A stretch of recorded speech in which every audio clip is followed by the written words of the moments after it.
বর্তমানে একদল বাইরে এসে চরকনের ব্যাপারে কথা বলে, কি বলে? আমরা নাকি বিএনপি থেকে 400 কোটি টাকা খাইছি। ইতিহাস পড়েন, মিথ্যুকদের ধ্বংস অনিবার্য, আজ হোক কাল হোক, ওরা দুনিয়াতে অপমানিত হবে, আখিরাতে অপমানিত হবে। নিঃসন্দেহে আপনার বেশি সময় লাগবে না, দেখতে থাকে। কারণ এই কথা কিন্তু আমি বলি নাই, আল্লাহ বলছেন খাসারাত দুনিয়া, ওরা দুনিয়াতেও ক্ষতিগ্রস্ত হবে, আখিরাতেও ক্ষতিগ্রস্ত হবে।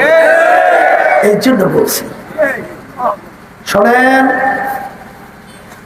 মানুষ কিন্তু বংশের পরিচয়ের মাধ্যমে মানুষ পরিচয় হয় না, হয় এই মানুষ কিন্তু টাকা পয়সার দিক থেকে, শিক্ষার দিক থেকে পরিচয় লাভ করে না।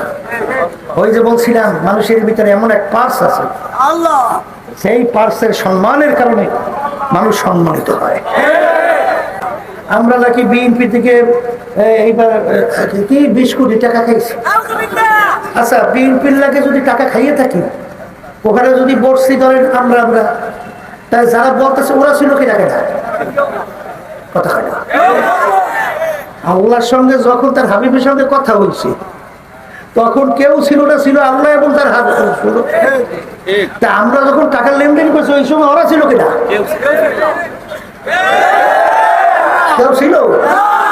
তাহলে যেহেতু ছিল না, এই কথা বলতেছে, ওই বেদাতি যেগুলোর নামাজ নাই, রোজা নাই, ওদের যে চরিত্র হুবাহু ওদের সেই চরিত্র।